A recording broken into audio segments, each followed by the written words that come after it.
did things go for you? So maybe we need some on the continuum, right?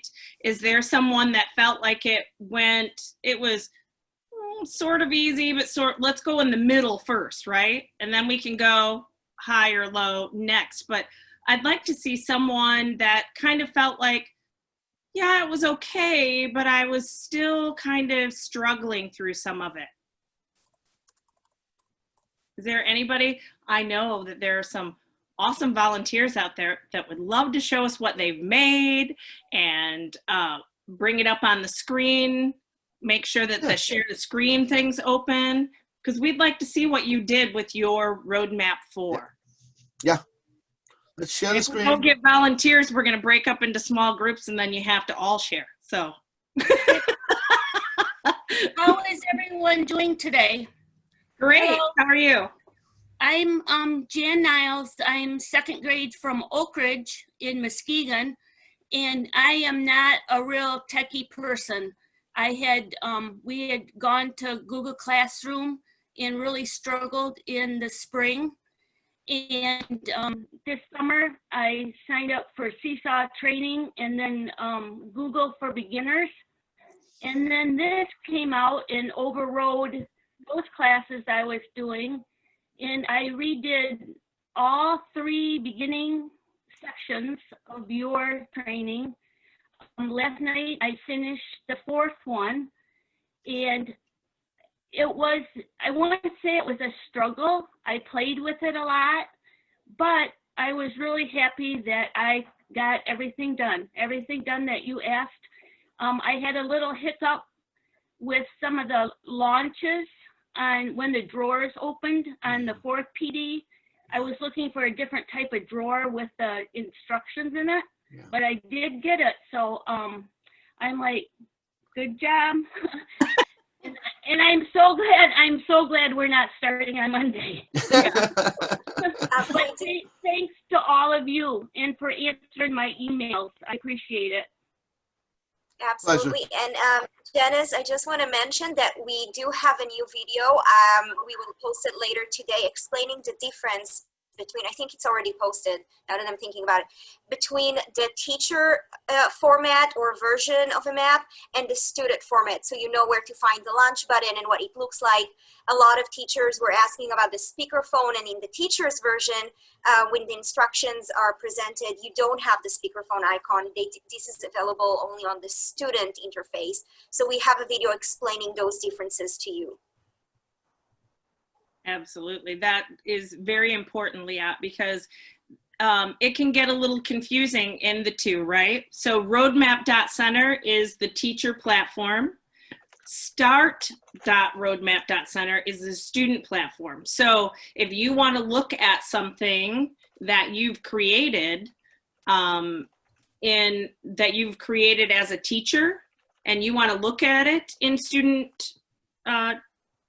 student roadmap, what you would do is create that student link, and then when you open it, it's going to open in the start.roadmap.center. So you'll see it as a teacher or as a student would, rather than as a teacher.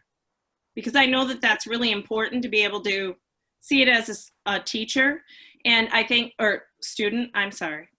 And I think it's really important to use those speaker buttons, because we find that's the best way to revise and edit. If you use that speaker button and you listen to the instructions that you read, or listen to the pieces that you put in Collaborify Writer, it's much different than you reading them yourself and thinking that you have it clear. It's easier to listen to it and pick up those mistakes, or say, is that really, do I need to add more, right? But of course, nobody's expecting you to create anything. We have created those pieces for you that you'll be using in the reading and the writing and social studies and science. So nobody's expecting you to really create anything, but the PDs did allow for you to have a place to customize and change things a little bit, just to get your feet wet, right? Yep. So who else is brave enough to share? I'll show mine that I created. I did a little, like a getting to know the teacher one that I just made that I thought maybe I'd send out to the kids. It's not done, so I just kind of started on it. So I will try to share my screen with you guys and show you that a second. The bottom green button. All right.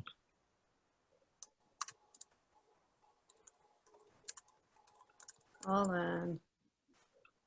Let's see. And then you click on the picture and then you click on share in blue Okay. in the bottom right-hand corner. You see it? Oh, it's because my security settings haven't granted access. It wants me to do that. So maybe go to someone else first and I'll fix it. Yeah, you got to go out and come back in. Yep. Sorry. No, no. Okay, that's It's all okay. right. Yeah. I can only get the one page. Please ask a question. Pardon? That's probably my biggest struggle. Sorry, that was my biggest struggle last night in working through number 4, and I don't know if it's just my firewall at home or what's happening, but I had that security button come up constantly, and wasn't able to move seamlessly through the project. It took a lot of going back and forth, and if I were a student, I know I get frustrated. I was frustrated as a teacher. I don't know if that's typical of the program, if you're going back and forth, or if anybody else is having a problem, or if it's just my computer network problem. You turn off your video, that's good. If you're having internet problems, turn off video, because video is a bandwidth hog. And so then now the voice came much clearer. Right. Yeah. I kind of understand, Janice. That is not typical, right? That's not typical that you have to continually sign in or allow for security. That is not typical at all. It should run very smoothly. And if it doesn't run smoothly, there's something that needs to be fixed either on maybe a firewall end, or maybe we have to make sure that we're in the Google or the Safari browser. We have to make sure that only one Google account is signed into the computer, because sometimes if 2 accounts are signed into the computer, it will bounce back and forth from either account. It's not quite sure which one you want the roadmap.center to be signed into. So it creates issues. So I don't know if you have 2 Google accounts, if that may have been part of that problem. I'm hearing everything you're saying, and I'm writing it down because I did talk to our tech people 2 or 3 times now, just to try to figure out what's going on and why it's not working easily for me. And I'll take your suggestions and bounce it back on them again. Yeah, and listen, if they can't solve that for you, we can meet up with you too and get that. We can have you share your screen, and then you can show us what's happening so that we understand what you're coming across. But it kind of sounds like maybe you have some connectivity issues also. So that would kind of pose a problem to a certain degree if you're bringing in and out files, right? Yeah. So with that, and see, that's a whole nother animal, but we do have faster internet and got that in the spring, but I also wonder about the Chrome. I'm using our school issued Chromebook, and I know it just doesn't work the same way that better computers work. So I'm wondering if that's part of it too. I just don't want, if I'm doing this for the full school year, I want to deal with this every day. I agree, and you shouldn't have to, right? That shouldn't be something that you should have to deal with. So we're going to make sure that that gets cleared up, because we can't, I mean, you couldn't teach if you're having those kinds of issues. That would take up more time, problem solving for the kids and for yourself. And that is definitely not where we want to go. So we'll for sure meet up with you. And if those suggestions don't work, please reach out to us because we want to make sure we solve any of those issues. Did anyone else have those types of issues where they were getting a security wall, just so that we can get maybe a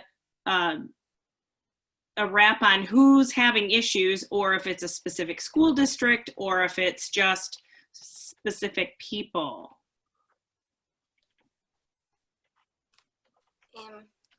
Amy? Okay. I want to answer a couple questions on that topic. If your students don't have Gmail, they don't need Google accounts, they just need a Gmail or equivalent email. If they don't have that, contact us and we will try and figure it out, because they do need an email to log in. They do need a Gmail. They do need a Gmail. Okay. Yeah, they do need You do need a Gmail. Gmail? Yes. And you do need to sign up and give Google permissions every time you open a new app for the first time. After that, you shouldn't be giving Google permissions anymore. So it does make sense if it happened to you the first time you went through a map. Mm-hmm. Google is just, they're tightening and they're tightening and they're tightening, and they're restricting and restricting what schools can do.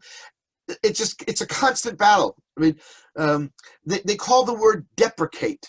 That's their word, deprecate. That means take away. Oh my gosh, that almost sounds like. I know, deprecate. Defecate. Yeah, right, well. That's awful. I know, but that's the way they use it. We have to deprecate that. What the heck are you talking about? Yeah. So that's what's going on with Google. So, but we need a Gmail address for your students. If there's a problem, then let's talk to Doug and let's figure this out. Yeah, because I'm sure that on the back end, those things have been worked out, because I know that that is something that we've already talked about. So I'm positive that on your end, that's not something that you have to worry about. I guarantee that when you show up or when you're ready to move, those things will already be created for you.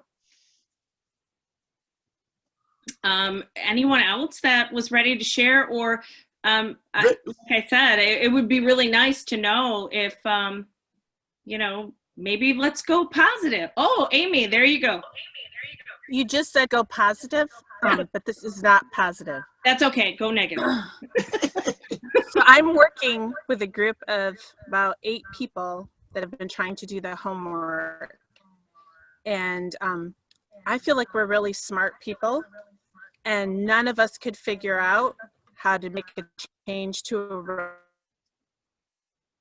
map. Well, then, could you bring up an example and we'll so do it now? Let's do it. I don't want. How about, I was going to say, I take time to do that right now. But if there's a person within our county. The internet, you might want to turn your video off. That'd be.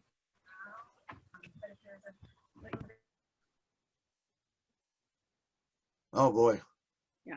Amy just went away. She's having trouble apparently changing a roadmap. Is that what you got, Monique, Leon? Yeah, she's having trouble, and a few of us are too, having trouble modifying one of the roadmaps that's already created. Okay, let me show you, right? Is that the best way? I will go to your map, or I will go to a map and I will show you how you can modify things so that it's easy for you. I'll show you how to do it, and we'll pull up a sample map. I don't know exactly what. We'll go and look in my repository and see what I have. Well, I know I have left. She just asked for first grade? Absolutely, I'll pull it up. Okay, cool. Thank you, Monique. First grade, like language arts, social studies, what would is there a preference? She's saying ELA. Awesome. Let's do reading. We have reading. Okay. A lot of people are asking about the curriculum. We offer K-5 ELA, math, social studies, and science.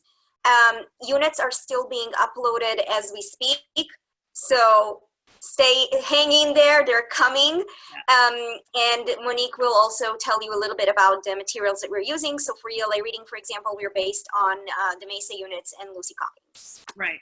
So if you want to look at what and read through the teacher lessons just so you're familiar with them, everything is from the Wayne Risa, and we'll get those websites for you.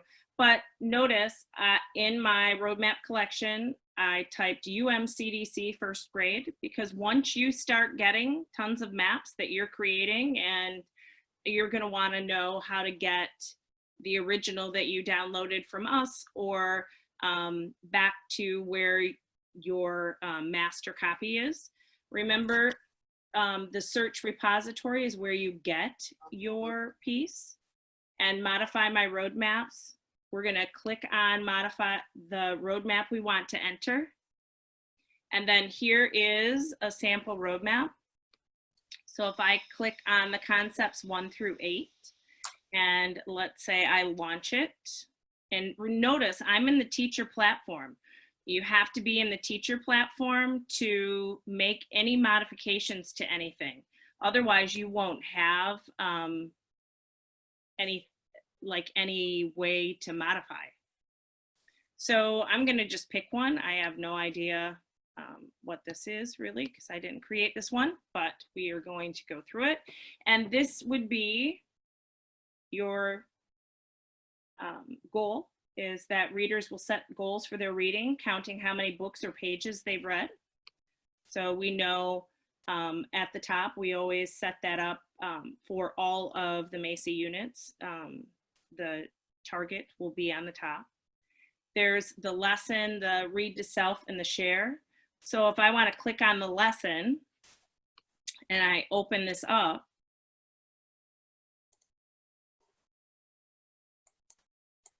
here are pieces of a lesson.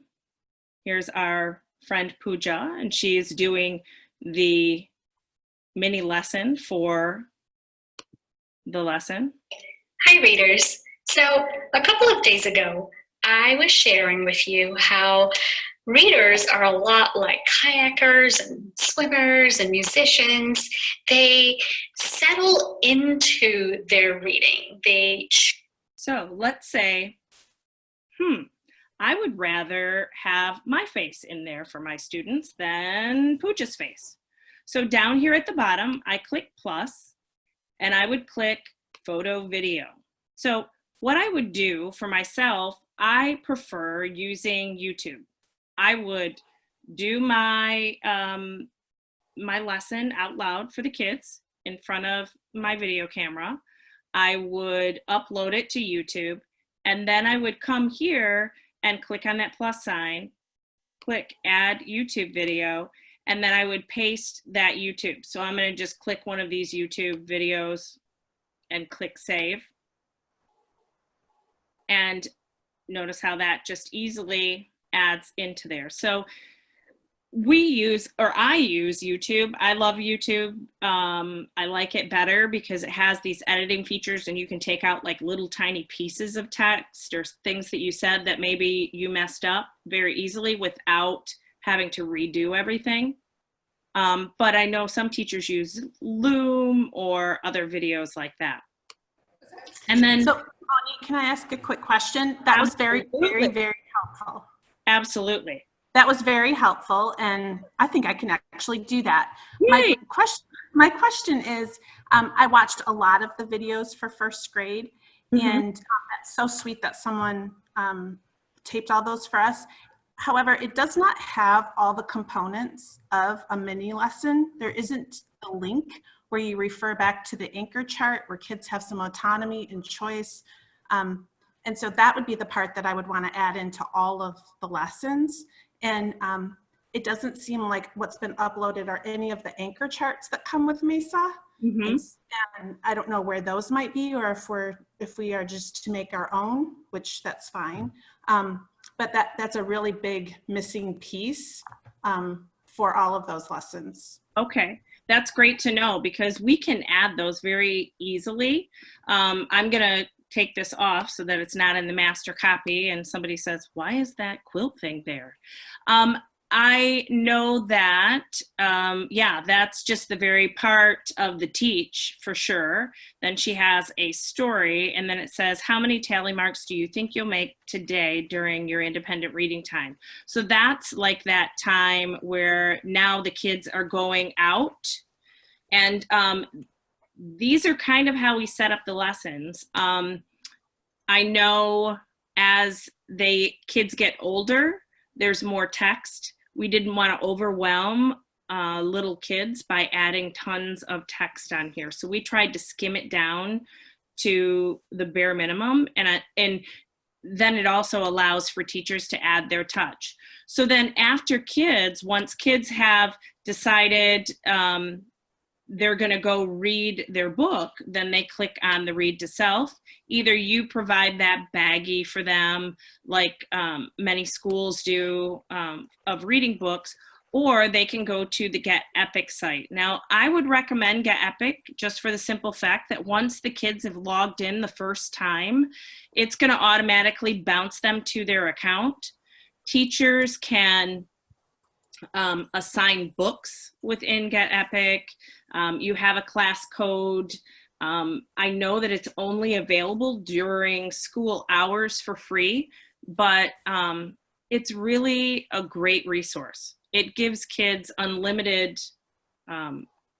unlimited source of books for sure.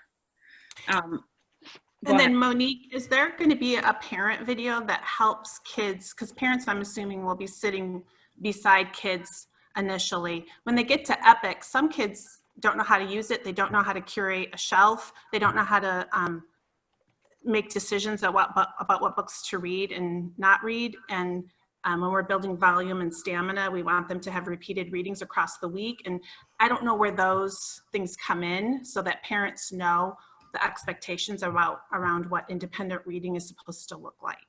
Right. Absolutely. And that's why we really didn't put anything in there, because of the fact that teachers are so different in their expectations that we really felt as though that's where some customization could come in, where you could say, this is my expectation, or you can add a document, right, for parents and students that's going to tell them exactly what your expectation is for that particular read to self. Because of the fact that it has the mini lesson, the read to self, and then the share, that middle part, yeah, that's all that building as you do as a teacher from the very beginning of the school year. But I'm sure that we could put a blanket one together, you know what I mean? That's just kind of typical, but I wouldn't expect a teacher to stick with that if they had, right? Do you see what I'm saying there, kind of? Yeah, I think my mindset was that everything was included in here. And then when I start watching them, I'm like, gosh, I would have tweaked this, and this. So now knowing that I need to watch each lesson and then think about how can I build it for the students I will have in front of me, that's so much more helpful to know that that's something that we can do. And then is there a component for small groups or conferring, or again, is that something that we will be doing on our own, like setting up a place kids could click to get to a live Zoom where they'll be meeting with their teacher kind of a situation? Right. Right here, we have it in the map, but we have it Apple noded.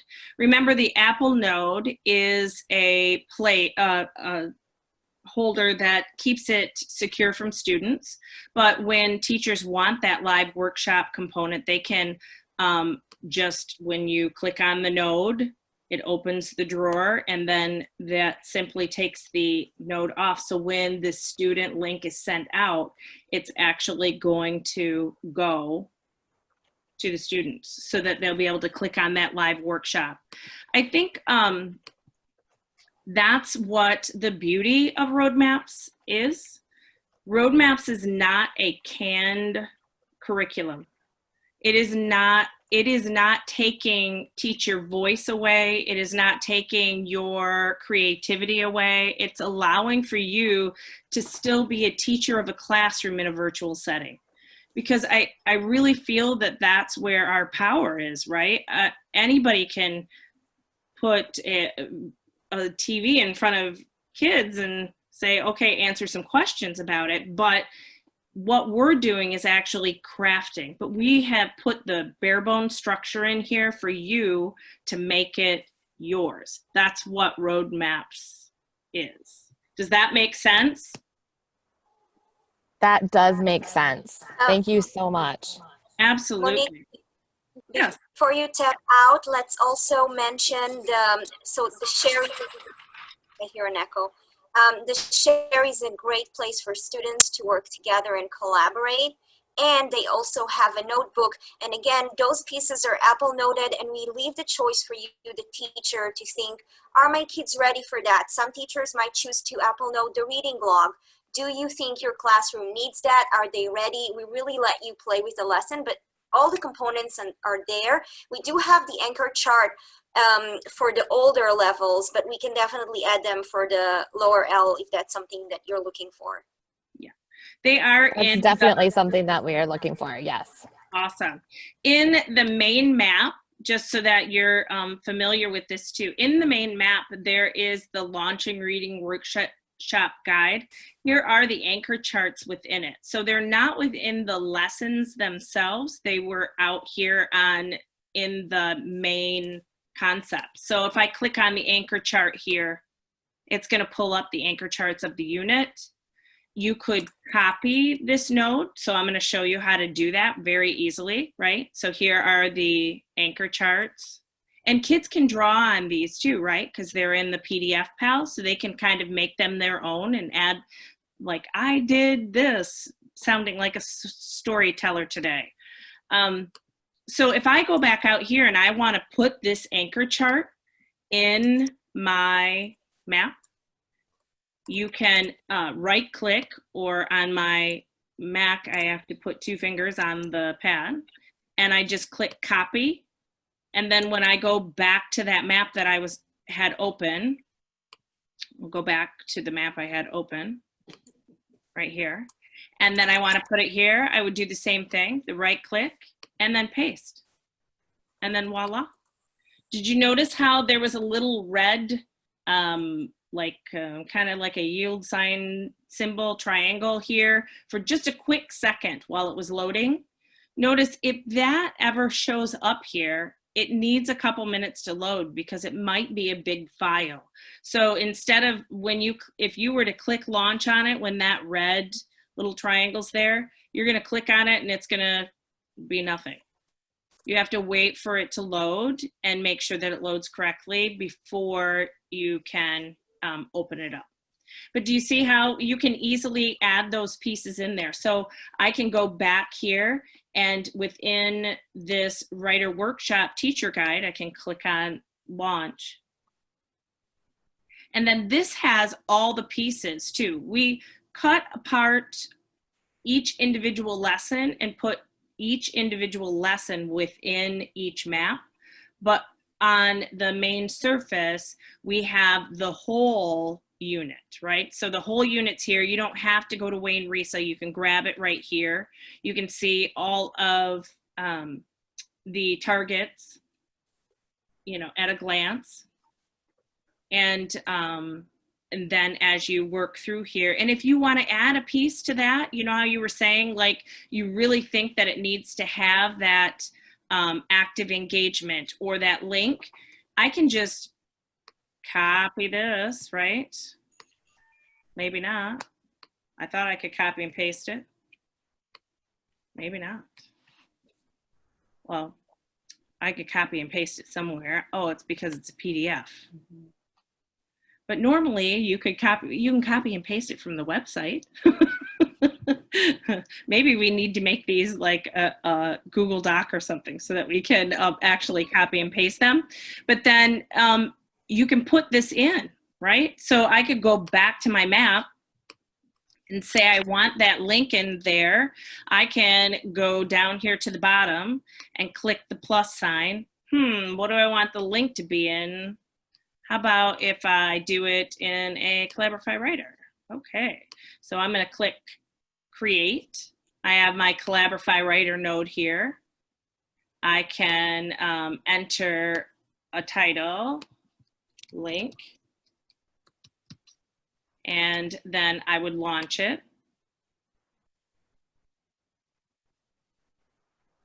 And then I click this plus symbol and I put my link in here.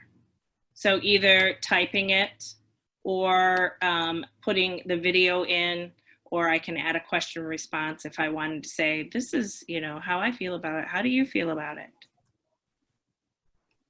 And so it's extremely easy to add.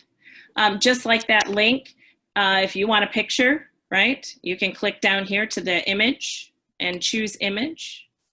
I love using just the Google image search. It's way easier for me. And I can look up the word link. Oh, wow, look what I got. So then I can click that, and then it kind of matches my page.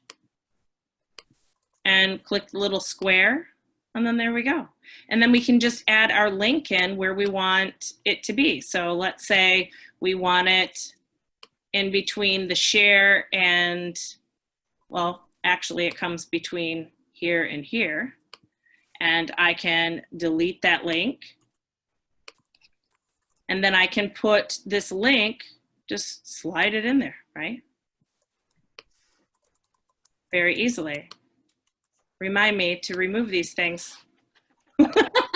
Because I'm messing with the master copy. So then, and notice this box over here. Once I get things like kind of moved around and then I want them to come back into like a focus or a certain area, I click on those four corners and it brings them all so that they're evened out on the page. So what other, is that a little more helpful for everyone? Were there a lot of questions? Told them that they didn't have to. Then I'm Amy came willing back and said, yeah, you I to can share my share my map if interested. Absolutely, please do. All right. Monique, is there a read aloud in the? In here, yes. There's a read aloud in the story, yes. This is what I kind of created for Wow. let me turn mine on. You got turn yours on. Okay, for like the first day, the first week, I don't know how long it's going to take, but created a schedule and then things that we can do, or I don't know if you want me to click on any of them or. Sure. Show us what you got. That's awesome. Yeah. Okay. Here's the class.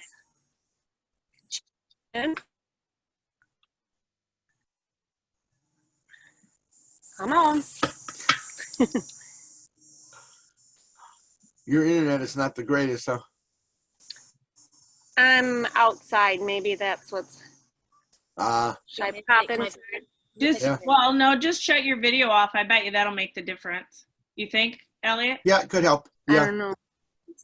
Yeah, shut your video. Okay. Certainly shut your video. Yeah. There. Okay.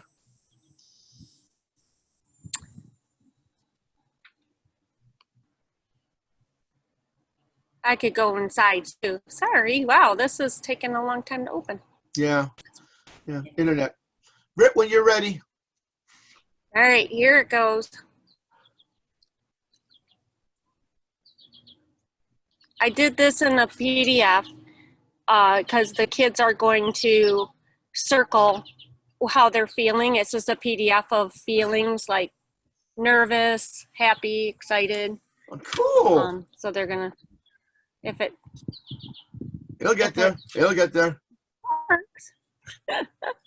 I may go inside and see if I get closer to the router, if it goes better.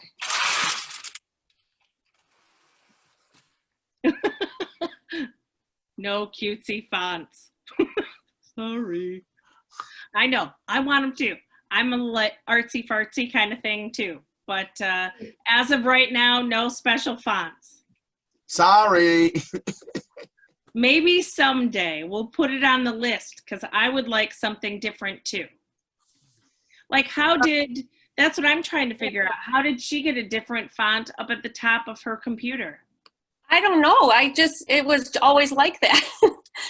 That's where it came. I don't know if that's because that's my font in my Gmail, maybe. Yeah, it's your system level font. Yeah. Yeah, so that's how I have all my emails type in that font. So it could be that. You just taught me something new. I'm going to be playing with that. So Yeah. anybody that wants that cutesy font, you need to change your font in your Gmail. Gmail. Settings. Yeah, the settings of Gmail. Yeah. So there's gonna just Circle. circle how they're feeling, and I have instructions on you can circle up to 3 different feelings that you're having, and so that's excellent. Excellent. So now, how do I get back? One tab to the left. Yep. So and this is just a really fun thing with a movie clip. I don't know if that will probably take a while to load, but it's from that movie. What's it called? Inside. Oh yeah. The feelings one. Yeah.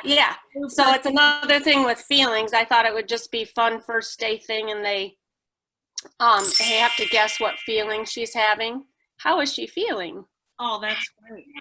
Yeah. So anyway, that's awesome. One thing, if you don't want kids going to YouTube, one suggestion I would have is putting this video in a writer node, and then it won't take them to YouTube. It will only play within that writer node. Oh, because I put it on, I think I put it in a web. Yep.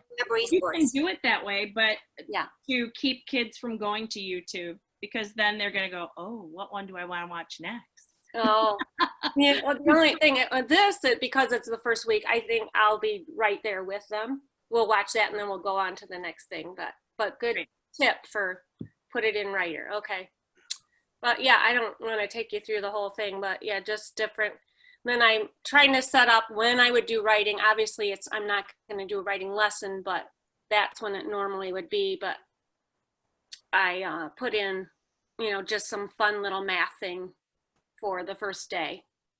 Easy math, just to get them to know how to do it on here. Right. I can almost guarantee that your video classmates would probably love to see this daily schedule. If you don't mind sharing it, because it's awesome. You can click those 3 dots and submit it to the repository, and then anybody else could go and get their own copy of it and make and use her format, right? The great thing about roadmaps is that as teachers, we're collaborators, and we can work together, and we can use the ideas that other people have and work on. We can use her map and all of the cute little things that she's got going on there, and just maybe tweak a couple different things. The name, we don't want her name on top, we want ours. So just some of those things, right? So I think this would be a great example, if you don't mind sharing when you're ready. Those 3 dots in the corner, where you would add a collaborator, where by the eyeball, you have your add collaborator, show, hide, legend, submit to repository, student link, you would just click that submit to the repository, just so you know when you want to share something with other teachers. There's your subject. You would just click maybe even a general or schedule up at the top. And like the second one down, I think it says schedule. Oh, yeah. There you go. And then you fill in like what grade level, but it doesn't, if you click off of it, it will go back to the main. Yeah. There you go. Okay. There you go. I want to clarify something as you're filling out the form to submit it to the repository. When you download something from the repository, it creates a copy of your own. So yes, you can make changes. No, it will not change the original version that we or that Nancy have posted. Your copy stays the same. Other people's copy can be changed, because I see that that was a repeating question in the form, so I wanted to make sure that it's clear. I And think just we all panicked because we heard Monique say, "Oh, I'm changing the master," and we're all like, "What?" Well, Monique has access to the UMCDC unit, the original one, and if she makes changes, then it will change her version, which we're all going to be downloading and using in our classes. Right. Perfect. That makes more sense. Thank you. Right. Yeah, that's the whole deal, is that I have access to like all, not your personal maps, but I have access to our team maps because we're all collaborators on them. So if I pull something up in my repository, my personal repository, I have to make sure that it's not a master unless, you know, if I make changes to it, I have to put it back where it was because I don't want somebody else going. And "Why is Monique, there?" Yeah. can you just clarify very quickly when we're on this screen? Because if we submit something to the repository, it goes to everyone, right? Which Yes. is fantastic for this example of the schedule. Right. If we had some things in there that might be very specific to this co-op, like our use of math expressions, for example, would we hit those 3 dots and then collaborate with our, like a PLC team of all the other, and I forget what grade Nancy was teaching there. I should know that. She taught my son 3rd grade, actually. So 3rd I know grade, him. Why do I know that name? if she shared it with all the 3rd grade teachers in this co-op, then does it make a copy for them, or does that give them access to hers and they need to make a copy of it? Right. That gives them access to hers. So what I would do if you want to share with your co-op and you want to keep your master copy your own, I would make a copy of your map. So I will show you real quick how to do that. I'm gonna cancel this for now. Just Oh, okay. Yeah. And just do it later. yeah. And Okay. I'm going to show you real quick how to do that because I think that that's an important, definitely thing that we need to do, right? So let's say that I have this lesson here. I'm going to move this back and I'm going to actually delete the anchor chart so that I don't mess this up. And I'm going to delete it so that this is exactly the way that it was. So I have this lesson here and I want to share it with my teammates, but I don't want to really add them as collaborators on here because if I add them as collaborators on this map, then they're going to be able to make changes to this master copy. So what I would do is I would go to my modify my roadmaps and notice that that lesson was 1.1.5. So I'm going to say 1.1.5. And those were nested roadmaps because that was a map within a map. And so I'm going to click that show nested roadmaps here on the side. And I'm going to, there we go. So we have this here. So when it shows up in your collection here, on these 3 dots in the corner, you can add collaborators, you can make a copy. So here, I can click on that. And it's going to create an exact copy of that map that I have. And it's called copy of. And then I can add collaborators to it. So then I can just say, I'll just add my husband to it. And I can add Liat to it. Once you get certain emails that you use all the time too, they will auto-populate, which is really nice. And so I can click done, and now this copy is available for them to view and change. Now, if I share it immediately and say it's like a bigger file, this smaller file will probably be available. But if I were to share something bigger, like a full unit, it may take 3 or 4 minutes. So when it shows up in their roadmap collection, if they click on it, it might say, your copy will be ready in 3 minutes and 48 seconds, right? just know that it's not an instant thing always. It's making a specific copy and then giving every single person a copy. So it does take a few minutes.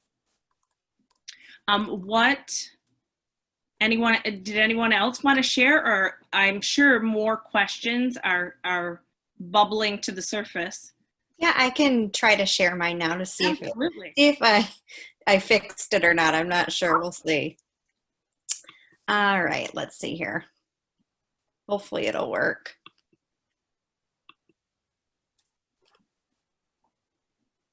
Oh my goodness, I don't know why it's doing this. Because you're trying to do it. I thought I fixed it, but I didn't. I think you got to go out and come back in. Oh, okay. Yeah, That and I have to probably makes readmit. sense. Yeah, because it's Okay. getting the old permissions. Okay, I'll leave. How do you? But before Brie comes back, I just want to quickly note, because I saw that question a couple times in the chat. Think about the potential of the copy. You can make copies of your own maps, make slight modifications for several of your students, and then submit just the new map just for them. Some of you were asking about if I have special win time, can I Apple Note that for some of my students? That's one quick way to do it. Make a copy, a different version of the map, with a Zoom meeting for students that need that, send them that version. The other ones get the version without the Zoom meeting, for example. Did that make sense? If it doesn't, No. just say so. Are there heads shaking no? It's hard to see. If there are heads shaking no, I will answer it. Yep. There are heads shaking no? Yep. Yes. Okay. So let's say, before Brittany gets back here, I will go ahead and share my screen again. So let's say that I have these two maps, right? So I have my master copy that I'm sending out to the majority of kids, but I have this one kid or this group that I need to meet with that day. So I just made a copy. You saw me make that copy. I can click on this copy here. And within this copy, I want to meet with them at, let's say, 10 o'clock. I can take that Apple Note off and Put the URL for your Zoom meeting. yes, put a URL for my Zoom meeting. Yeah, because it's not going to automatically know who you are, and yeah.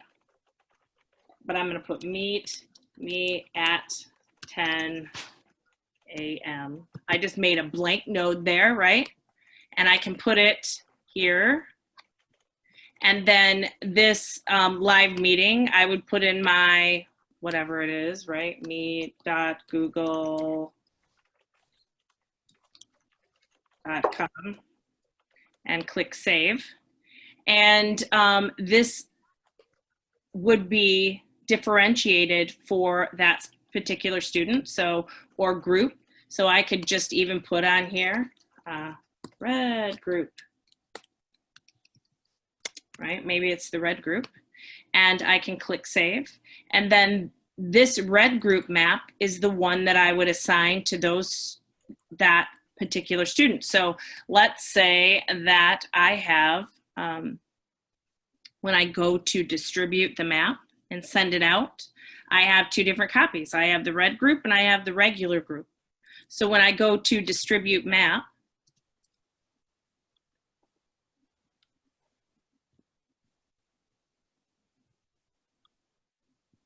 Uh-oh.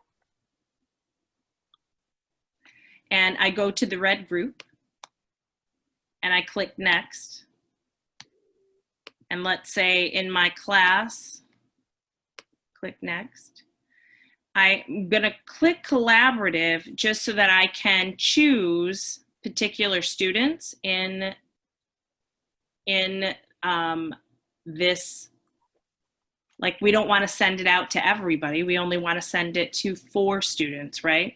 So I'm going to add a group, but each person has to be in their own group. So there's Ariana, and then I'm going to add another group, and let's say Ashton is going to be red, but these kids are going to get their own copy of it.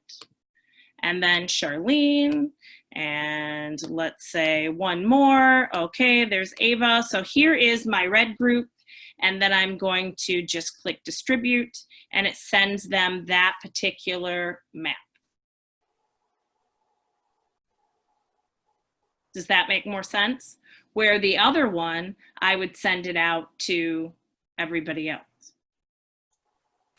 And then here is, I can share it to my Google Classroom.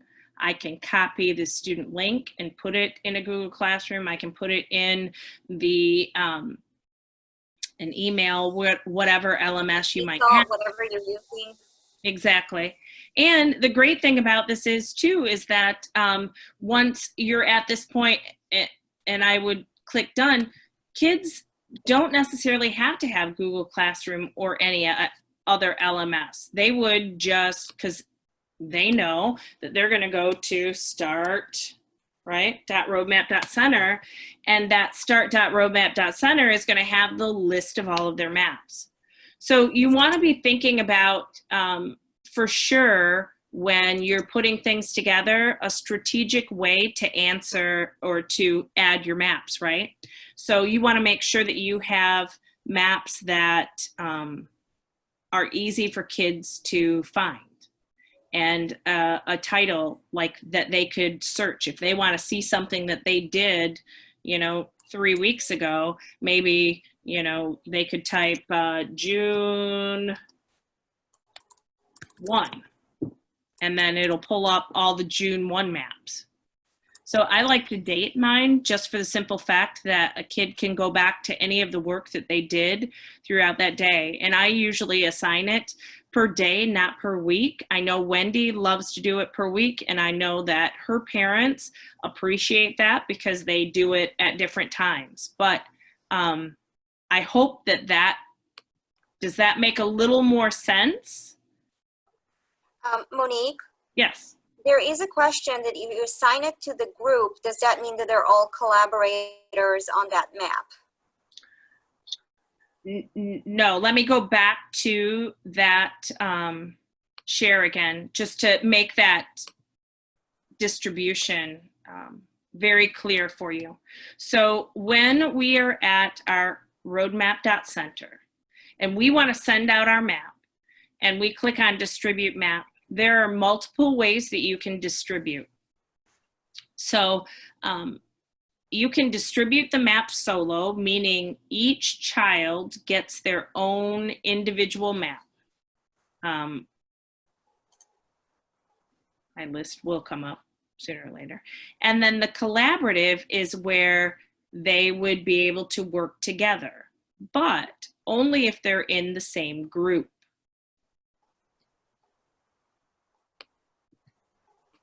Maybe I need to shut off my video.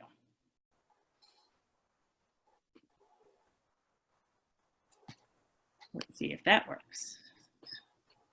Okay, well, obviously that did. So when I'm clicking on this red group and I click next, and then I find my class in my list, and then I click next. Here, if I click solo, it's sending every single student their own copy, and only they are privy to that information along with the teacher, just the teacher and the student. That's solo. Collaborative means that students can act together. But and let me show you the two different options because these are really cool. If you want to randomize groups, you can randomize groups and you can put groups together of 2 and generate it, right? Then let's say, oh geez, no way, Gabe can't work with Olivia. I can move Gabe out of that group and I can move Gabe back in over there. So you're just clicking on the group itself, and then you can make changes to that group.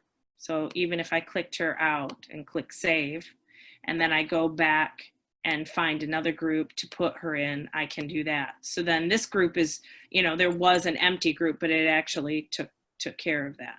It changed it. But if I want to just send these out individually to a student, but there's only 4 kids in my class that I want to have the map, that's where you can do it. You do it collaboratively, but what you're doing really is making each child in their own group. But it's so that you wouldn't have to send a map out to 30 students when only 4 of your students actually need it. So I'm going to click back on collaborative. It resets the mat here. I'm going to add group, and Olivia, one person in the group, she will be the only one that sees her map. Add another group, Alice, she's the only person that will see her map. But now if I clicked on her group and I added a couple people to it, now these 3 are going to get that exact same map, and they can all work together on that same map. So that's a really cool feature also, because Pooja, one of my colleagues here at UMCDC, she uses this for her EL groups. And what she does is she'll do all 4 kids on one map. And then as they're doing the work and they're working in PDF Pal or Flipbook, she assigns each one of them a color so that she knows who's actually doing the work.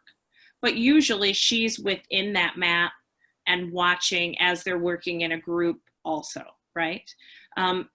Just like I've said before, I think that what we're doing is so much larger, because we're not taking away teacher responsibility, and we're not taking away our expertise, right? We know what our kids need, and in this platform you can give your kids what you need, what they need, rather than just saying, oh, here, this is what everybody's getting.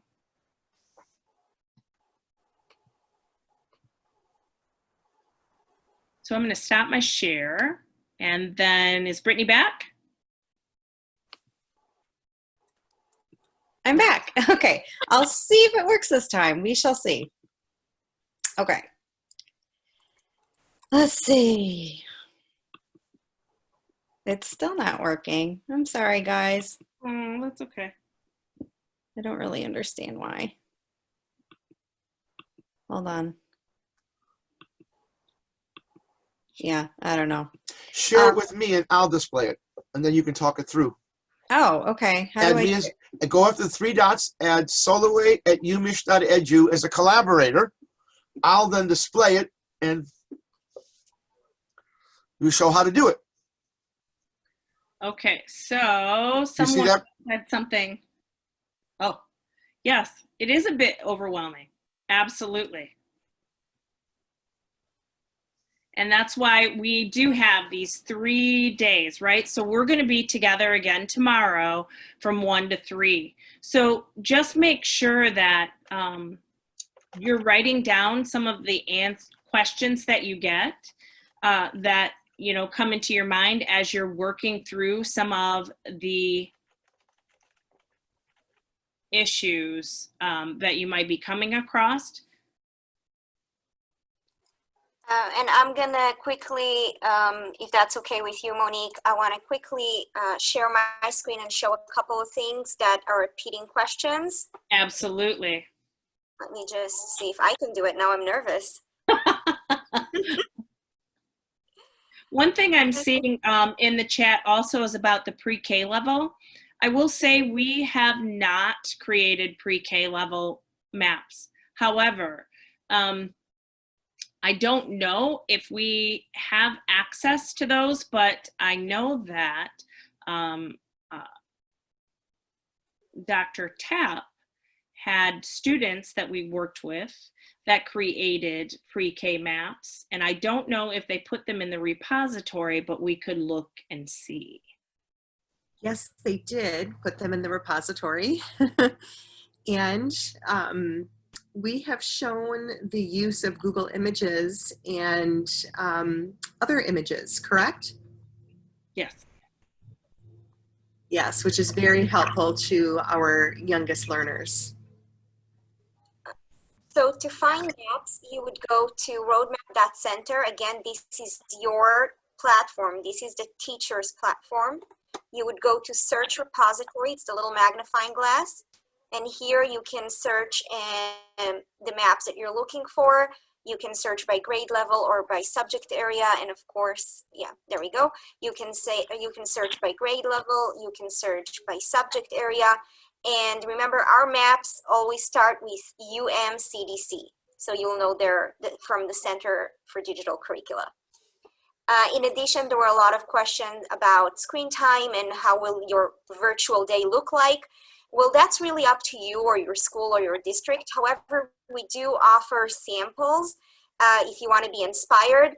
One of your colleagues shared her daily schedule. We made templates of how we would like a daily schedule to look like and a weekly schedule, so you can take a look and be inspired by that. We have a very short one with just math and reading, and then a little bit, one that's a little bit more detailed with reading, writing, maybe some social studies. So you can be inspired by our schedules and then modify them and make your own. And those are, of course, just suggestions. But if you're worried about it and you want to see what others are doing, that's a great resource for you. So, Leah, I had someone ask about how they would get a week-long schedule. What do you mean, where to find it or how to create it? How to find it, like one that's already, to be able to see a full week schedule. Do you want me to pull that up? Sure. And again, it's going to be in the repository. I already have it open, so let me just share again. Okay. Zoom. Oh, my Zoom disappeared. I can see you. Oh. There we go. Okay. So again, I'm in the repository and I'm looking for a schedule. So in subjects, schedule is one of the options.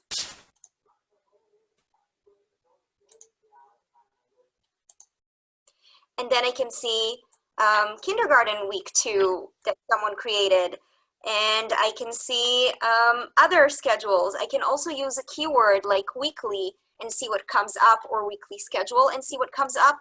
Our schedule is both on our CDC website, and here it is called K3 template, lower L template, something like that, right?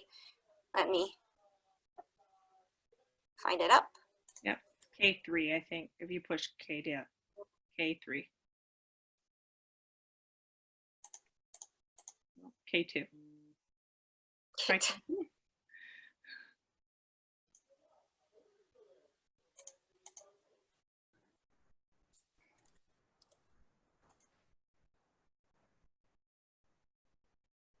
You just had a bunch from the schedules too. Yeah. You can just choose one of those that has a week-long schedule. Yep. Let's go. Let's do that.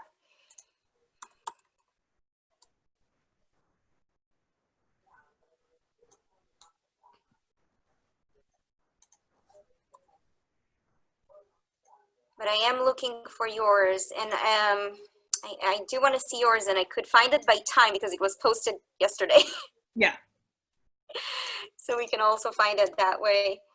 But again, play around with it, see the options. This is the wonderful thing about roadmaps. It's truly a community, and you can see what other educators are creating out there, not just us, and really get inspired.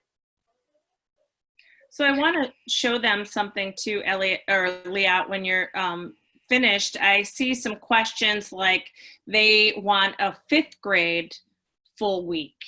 Well, okay. I'm going to show you how to actually build one of those. I can show it fairly simply.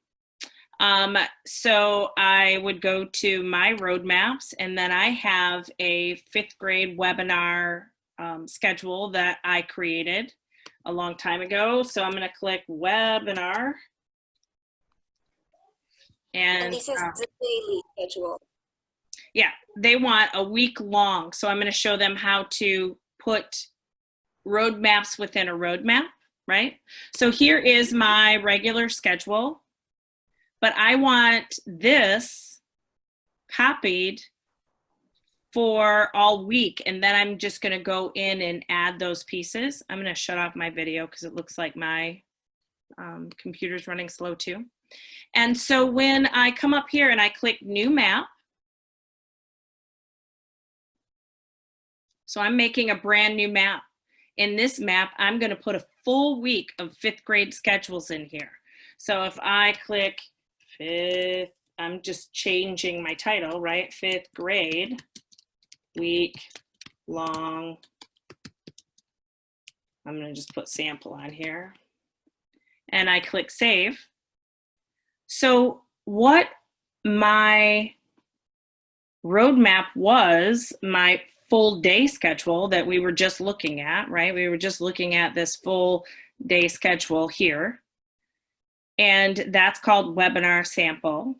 So if I click down here at the bottom and I find Collaborify roadmap, I can put a roadmap within a roadmap. So I'm going to click create. And then here we can put Monday, right? Monday. So under file, you click file, and we're going to change the file, and we're going to find the file that was our webinar, right? So we can click webinar, and it's going to pull up the schedule. Here it is, the 5th grade fall remote schedule. I can click select. Now it is loading that schedule that we were just looking at, right? It's putting this schedule right here into this map under one node that says Monday. So it's loading all of those pieces. So within this map, you can see it had the daily check-in, it had a Collaborify writer. These are specific roadmaps that are loaded within the roadmap, right? So if this is lesson 1.1.4 in Tuesday's map, we're gonna load in 1.1.5. So all you're doing kind of is putting in the pieces each day after it's built out. But once it's built out, then you just plop in your specific resources. So I'm waiting for this to load. Eventually it will make it there. I might have to refresh. I'm not quite sure. I just shut my video off in the middle of it, so it might kind of had time. But also think it's loading many different roadmaps within it. So we just have to have patience, right? And I have a really hard time with that.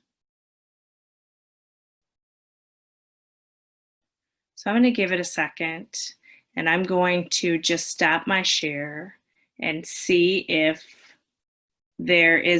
are there any more questions that we can answer right now? Yes, a lot of teachers would like to see how can they see students work. I've seen this question now 3 times. Okay. So within roadmap.center, there is the part here that is monitor and assess. Oh, geez. Do you see that? Just as I went to click off, there goes that whole schedule. So here is Mondays, right? We can do a copy of this and then right click on the node, copy, and then click anywhere else on the map and paste. Right. And then I can put Tuesday, right? And then when I open this, it's going to be that schedule we were just looking at earlier. There it goes. And then if I go back to our new map and I click on Tuesday, it's going to be, well, it's loading. See how I was telling you about the little, pardon? No, just don't be worried. It takes a minute, especially if you're copying a large map, but it saves you a lot of time because it's all there and you only need to tweak out the little spreadsheets or the daily announcement, and you're good to go. Right. So the same thing here with the map, right? And I was trying to click on this map. I kept trying to click on it. You were seeing me probably do that. And I was trying to click on it to get this to allow me to copy it. Well, it's not going to allow me to copy it because it's not complete yet. So that's why I could see, because I was clicking on it multiple times going, why isn't this letting me do it? Well, it's not letting me do it because Tuesday isn't a full copy yet. So I could go back to Monday and I could copy Monday and I can paste that in, right? And then I can actually make this Wednesday. And then Wednesday is there. And in the same way, you can build this all out. And so on Monday, we can, you know, pick an image for Monday too. I mean, I don't know what they might have under Monday, but is it Monday already? And then remember, in the same way, once you have a week's map, you can make a copy of that map and make week 2, and then make a copy of that map and make week 3. Right, right. Perfect way of explaining that. And there you just saw paste complete. So that means day 2, Tuesday. Notice how the red is gone. The paste is complete now on Tuesday, but I bet you Wednesday, see, is still loading. But Tuesday is there, so I could, you know, add my image for Tuesday or change the color of Tuesday or however I want to do that. But that's how you build that week-long map so that you send out one to students. But this is the only thing that I would caution you about sending out a full week map. Make sure that if you're sending out a full map for the week, that it's exactly how you want it, that you don't plan on making not one change, that there are no errors. Because once you've sent it out, you can stop the distribution or take them back from students if you've sent it out in error.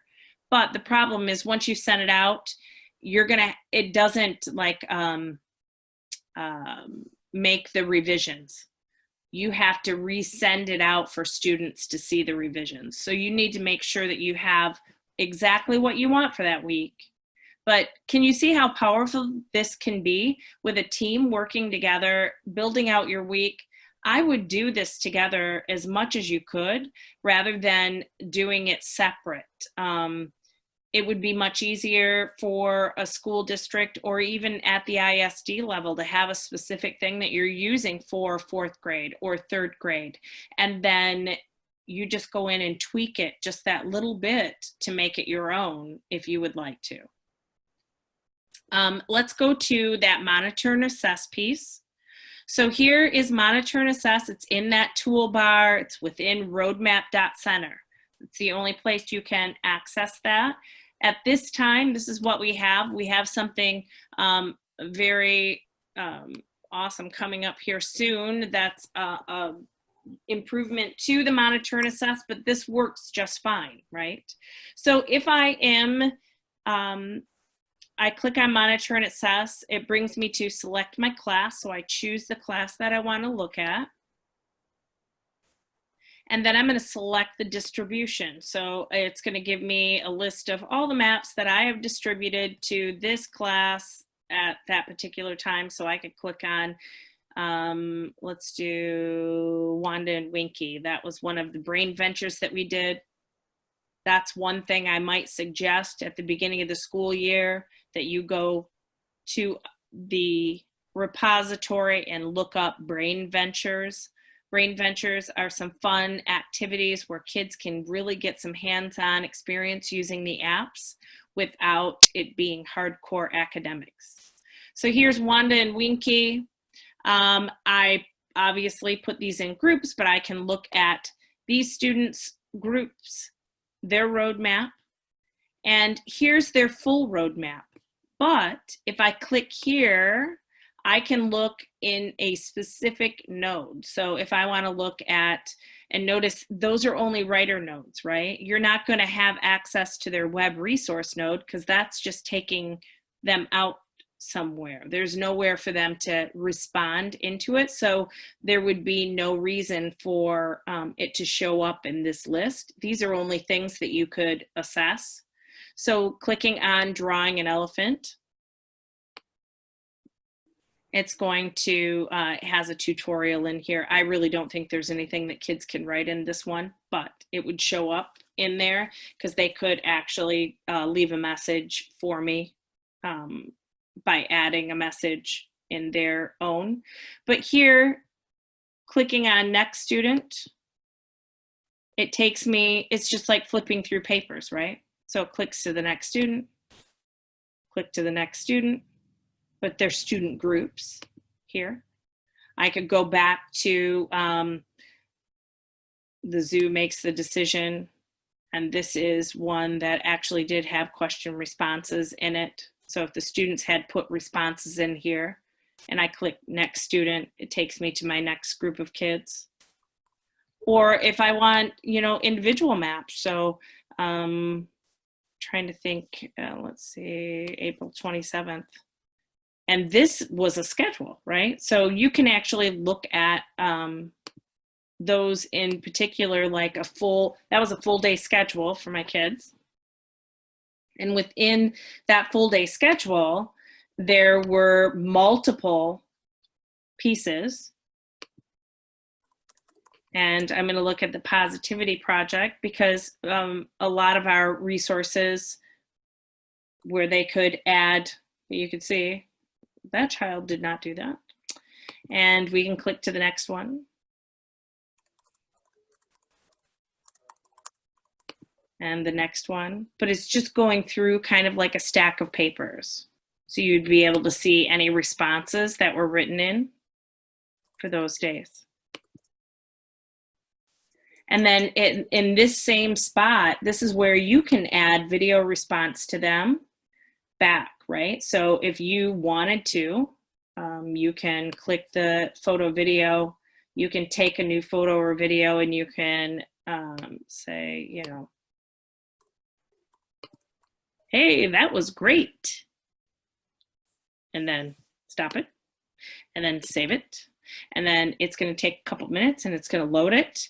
And then the next thing you know, that little video will be there and kids can see me giving them video feedback. Here's that spot in that modify, monitor, and assess is that spot that you can trash can a distribution. So let's say I sent something out wrong and I want to take it back because it's still dated April 27th and I don't want them to get the April 27th one anymore.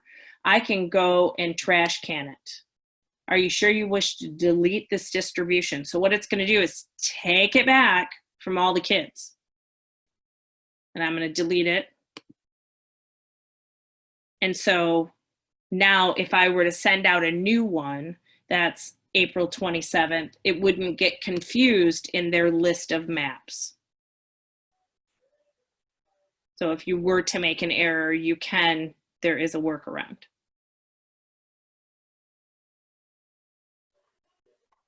I'm going to go ahead and stop my share. I feel like I have just been talking this whole time and it was supposed to be a share from you. So, anybody else?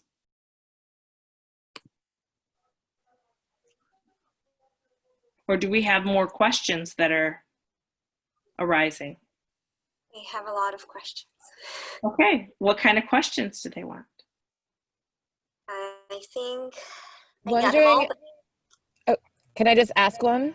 Absolutely. We're wondering how you can see at a glance all the children's work, or do you need to go into every map to look? You have to go into every map or that monitor and assess. That would be the only way that you could see their work. So if I go into monitor, can I see it all at a glance, or I would have to open up every, like I would have to open up Monique's and then Elliot's? I'm just curious.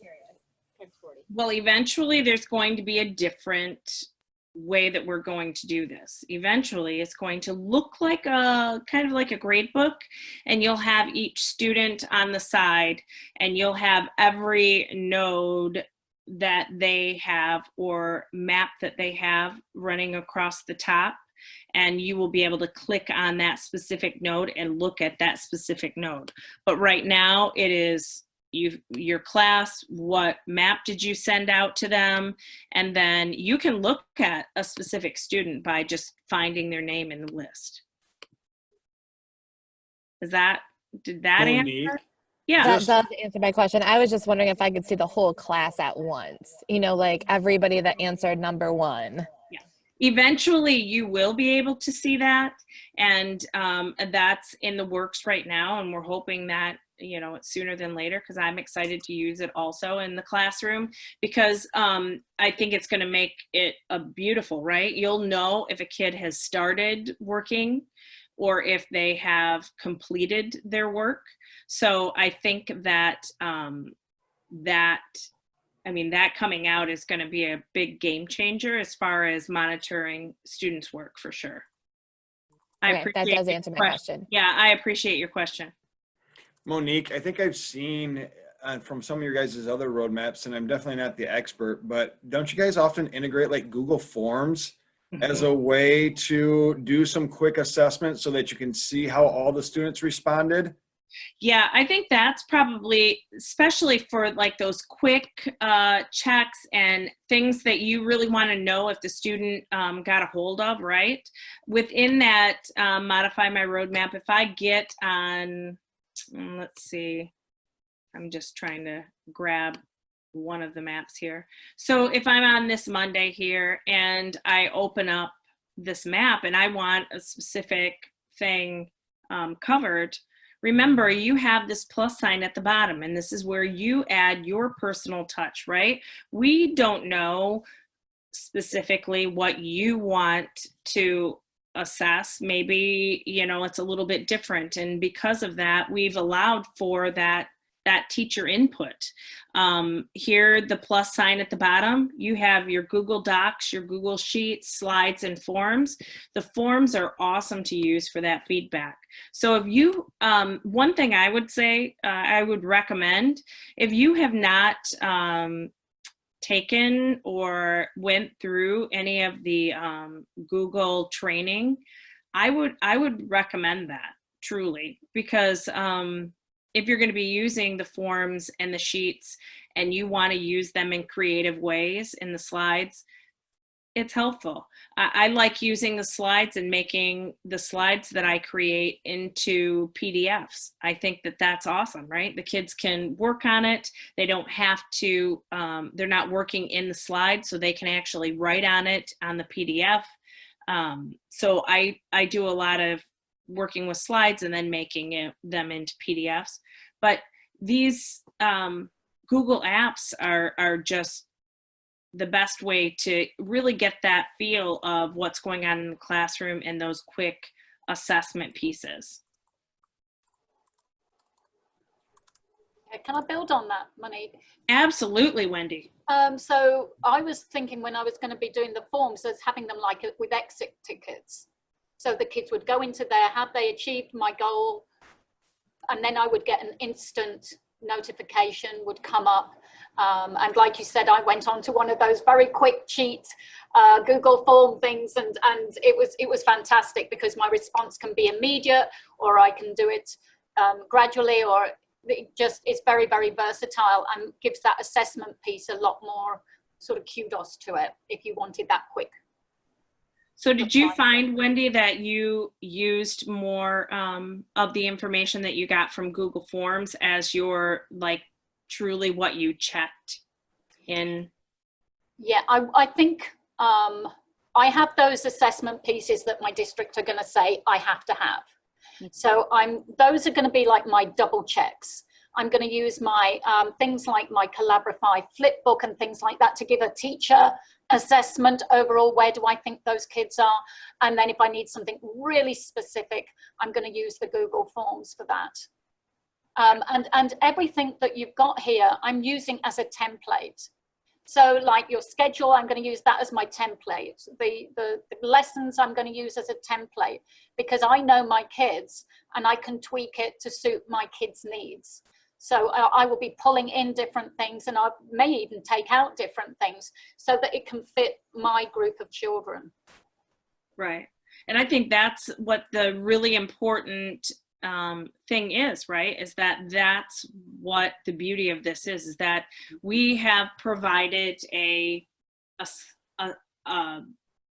template, a skeleton. It has everything that you would need. We are working with some of a few ladies from the ISD, and they're going to be putting together some phonics pieces.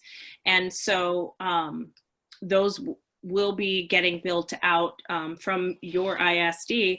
But these things here are so customizable for you as a teacher. It's allowing you to still have that craft, and for someone not to just hand you something that's completely done. I mean, nobody walks into their classroom having, you know, their room decorated for them, having like every, you know, piece of curriculum, every book read aloud, every piece that they're going to do. They don't have that. You don't have that provided for you. And we also did not provide everything for you to start your day. I mean, we provided as much as we felt as educators that we would want someone to give us, you know, that head start, but we also don't want to be the teacher of your classroom. We want to allow you to do that. Is that kind of, do you feel that way, Wendy? I mean, oh, absolutely, because I could customize this. So like, I'm a Potter fan, and my kids are used to Harry Potter. They're used to Hedwig. They're used to seeing those things. And that's motivation for my kids. My kids then get ownership of working. I mean, 100% participation from my kids, because I could customize it to my kids and my family's needs. So I knew my kids were going to go on there. I knew that they wanted to say, oh, what does Connor want to do next week? Or how is, you know, Billy going to do something? And you can take those pieces of work that they've done and share it with the class next week. You know, you can do a group share. Hey guys, look, this is what Billy did. This is what Jane did. What are you going to do this week? So you're really giving back that motivation back to your classroom and letting the kids go with it. And that is so powerful. And I think that with roadmaps, you can do that. And it gives us back that motivation and link with our kids that we wouldn't get in any other way. So I think that's what made it for me. Mm-hmm. Agreed. So just like we were doing with those roadmaps, or we were showing that schedule, I just want to show you just within this Reader's Workshop, within this node, notice it's a Collaborify roadmap node. That means I can load a node in here. So if I open this up and we know that yesterday we taught, I'm not sure what's going to show up here. So I want to make sure that it was the same, right? So we know that we taught 3.1.8 yesterday. Then I would go here to this file to give the next one. So I can do 3.1.9 and click search. And then you can see I have Writers and Readers Workshop. I'm going to put the Readers Workshop in there, click select, and now I have my next day's lessons in there. I hope that that has helped clear up some of the thought, you know, the pieces that we did. When doing the PD pieces, I mean, do you feel like we gave you enough practice with doing some of those things, or do you think that there needs to be a more extensive version, maybe a little more deep? Do you feel like, or was it enough to bring about enough questions for us to meet today, and then you can work a little bit today after we're done, and then come back tomorrow with more? We have a suggestion for breakout rooms based on grade level. Hello, how's everyone doing? Great, how are you? Good. This is Janice, and I have to say that I have been able to do things, but I have been very patient with myself. I've gone back. I've tried again. and I spend a lot of hours. It's a lot of hours. So the more you play with it, the more you try it. Like I said, I've done some of those modules 1, 2, and 3 more than once, and it's coming. But it seems like we have a lot of questions today. But so that's my opinion. Yeah. And that's with anything, right? It all takes practice. It's not going to be something that just is super easy, like you walk in and it's just like perfect. It's all going to take some practice. And I know that right now we all feel that. I mean, I'm feeling it too, right? I'm a 3rd grade teacher, and I've been told that I'm doing 3rd grade and a K-6 science. I'm teaching both. I don't know how I'm going to do that, and I have to move my room. So I know what you're feeling. I understand what you're going through right now. And I know you're thinking, oh gosh, this is the last thing I want to do is learn something new, and I've got to figure this out. And breathe. Wendy? Just breathe. We're here for you and with you. Yeah. Wendy, do you mind sharing a little bit more? I see some questions about, has it ever been taught virtually without the in-person class? And Wendy is a really great example of that, because as she mentioned, she came across roadmaps only after COVID hit. So she didn't have that option to work with her kids in person on roadmaps and then go virtually with them. So can you share a little bit more about that? Yeah, sure. So, we had the COVID hit, right? And I had a webinar, I had a make and take, and then on the Monday, I rolled out a schedule, a very simple schedule for my parents. And I thought my parents would want like a nice flowy, I spent a bit of time with it. It was going to be magnificent. And it didn't quite work out that way. My parents said, oh, that's really nice, but not what we want. So they wanted like a whole week's worth so that they could see it. Because at this point, if you remember right at the beginning of all this, they wanted it very structured. They wanted it very specific. And one thing I did learn was that when I'm doing my lessons, I am going to have to be very, very specific over what I want, because I'm not talking to my kids, right? I'm not getting that beautiful feedback from them. So I'm going to have to be very specific with what I want. The kids were amazing. I didn't have any let's have a look at roadmaps. It was, hey guys, found this, think you'll like it, go for it. And they did. They were amazing. I had 3 parents say, well, I opened this node and nothing happened, and that was because it was a blank node, right? So I had a little bit of explaining to do with things like that, but the kids rolled with it because it's self-explanatory, guys. The kids see the first node, they look at the arrow, they see the second one, they look at the arrow. They know it's like a natural, it's like a game, right? Oh yeah, I do this one next. Oh, I do this one next.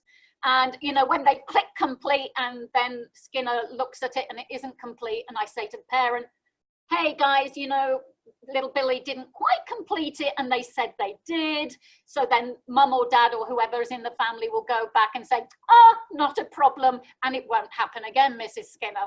And it's like, great. So there was a lot more like talking. It was positive, and it was, and all the time I was saying, hey guys, give me feedback. Tell me what do you want? What will make your life easier? And not once was there anything to do with the running of the roadmap. So, I know people feel very anxious and that we have to provide everything in a very step-by-step way, but my 2nd graders got it like that. They were amazing. And, I put a lot of trust in roadmaps and the way that it's set out, and that they will get it. I'm going face-to-face with about 20 kiddos. And the first thing I'm going to be doing is roadmaps. This is how my roadmaps is, guys. It is very, kids get it far better and far quicker than us adults, I feel. Or that's how I felt anyway. Yeah, I think that is kind of true, right? Because that's sometimes when we went virtual, I was kind of like, How about if you just let your kid do it? How about they know how to do it.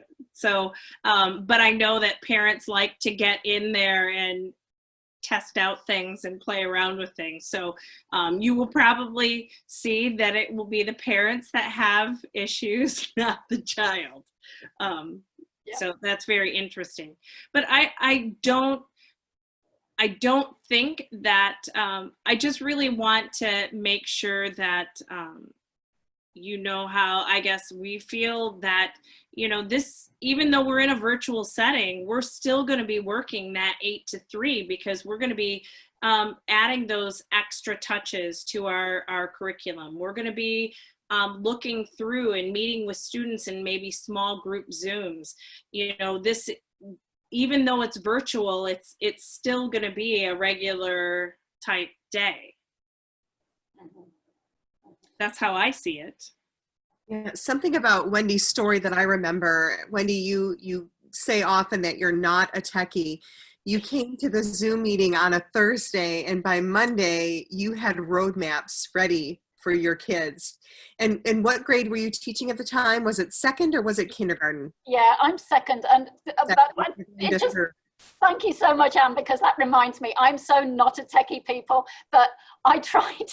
My district, I was so proud of my roadmaps, and I was going to share this with the world, especially my RESA, right? So I'm on a Google Meet, and I'm trying to share what I'm doing on Google Meet, and I couldn't do it. You know, so that's how tech savvy I am, you know, but yeah, fun.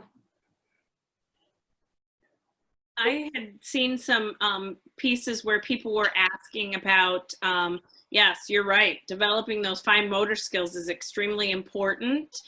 We do have an app that's going to be coming out not too long from now, right? Maybe, Leah, Dr. Soloway? He has someone, he has students developing an app that actually, with a stylus, lower L kids can use as like a pencil and actually draw letters within a frame, and that will show them that they're using it properly and forming the letters properly. So that's something that is coming in the works. I mean, when we really think about it, the software was created, but within just since March, right? We've put all of these pieces together for you. And so, and other teachers that wanted to use them because we thought it was so important. And this is a way that we can change education or make education still community, still collaborative within a virtual setting. I'd like to bring your attention to the chat for a moment. Chad asked a great question, and Liat responded, bringing your attention to something you may want to copy and paste and keep handy. It is the link to a help tab located on the Center for Digital Curricula website. So if it's a frequently asked question and a video tutorial area. So within your roadmap.center, if you click on Roadmap Center, it's actually the home, the little home piece. It actually, right here, how do I videos, you can click here and it will take you to that CDC website. So how-to videos for students, how-to videos for teachers. So if I click on here, how-to for teachers, you can see how to use a roadmap, and then how to start, how to share roadmaps. And then as it comes following down, there is a list, right? And they're broken up into little categories.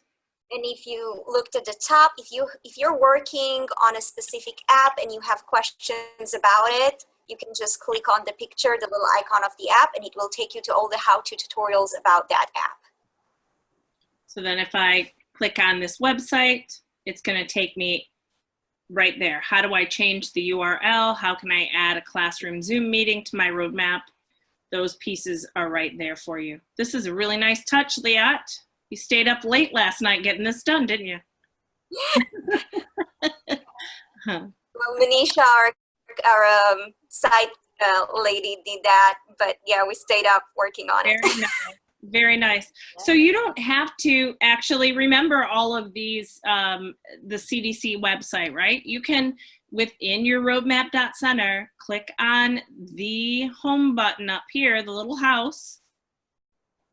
And remember, if you can't see all of these, the words in here, your window, you can change your window and make your window smaller or bigger, right? And then you'll be able to see the wording. But there you go, right? There's all the how-to videos, and they are just 1 minute. I'm sure you're probably tired of listening to my voice. I think there are some of Liat and some my husband has done. So there are a few other people, but most of them are us. You learn to recognize our voices. But of course, if there is a question and we don't have a how-to video about it, or that you don't feel we have the answers, feel free to contact us and we'll answer. And we'll make more tutorials. Absolutely. So what do you think should be our next steps? I would like to hear from the group because we only have a few minutes left here. But what would you like us, what are your burning questions? So tomorrow I see there were lots of talk about maybe grade level meetings. So would that be the best use of our time? You have a reactions button down there. I'd like to know, do you think that grade level meetings would be the best use of our time tomorrow? We could help you with collaboration, how to collaborate with your team. A few people, not everybody though. Lots of people have their cameras off. We don't even know if they're here anymore.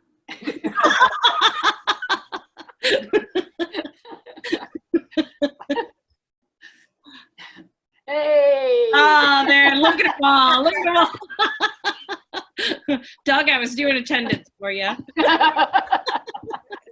I'm just messing with you. One question that was asked, it was raised in the chat, was about building community in the classrooms when you don't see the kids and you haven't been able to establish a community beforehand. And the answer is, yeah, that's a problem. But the Collaborify roadmap platform has a phone feature that we talked a little bit about up in the upper right-hand corner. And it's a way for the kids to talk to each other and for the teacher to talk to the kids one-on-one, one-on-three. There's a limit of 3 kids in a phone conversation right now. And if we need to change that, you know, we can talk about it. We've got to be careful with this, right? I mean, we don't want problems.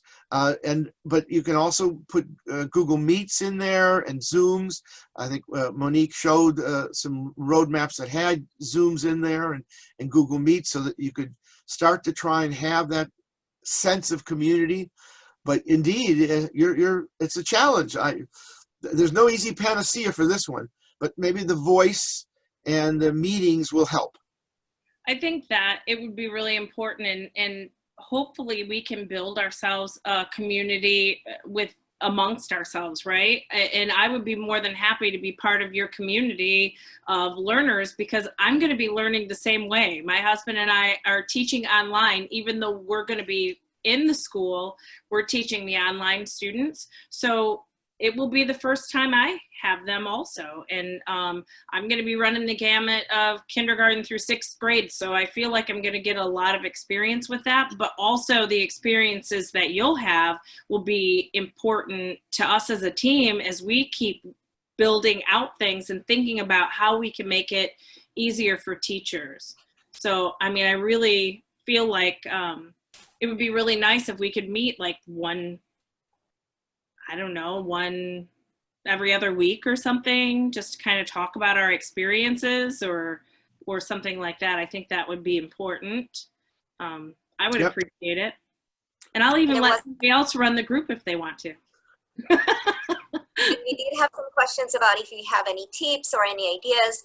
That's exactly the idea of a community, because we do have tips and we do try to support. That's kind of like why we made our maps very formatted, so it's easy to learn once you got it. It's the same format throughout the year, but we have more tips and tricks, and we'll love to hear from you. I'm sure you'll have tips and tricks for us.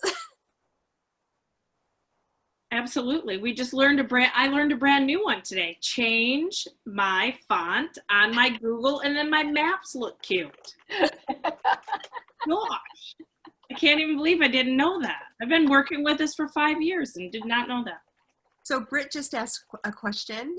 She is a special ed teacher. Will we meet in our own group? Yes, Britt, we can definitely do that. Liat was a special education teacher in Israel and is still a special ed teacher. One of my credentials with the state of Michigan is still special ed, so I could join your group as well, and we could definitely help you. And we have sample maps that we could share with you, so could definitely do that. So I think tomorrow, our best use of time, we're going to set everybody up in grade levels. Do we have a list of grade levels? Elliot, yeah, okay. Well, then we'll set up those breakout rooms. So be thinking about tonight, I guess, like, not that you want homework, but I'm sure you'll be thinking about it whether you'd like to or not. Think about what you want to have together to start. Like, what could we build tomorrow that would make you feel comfortable to start? Now, we're not going to build out a whole year, but maybe a week we could probably work on starting to get done.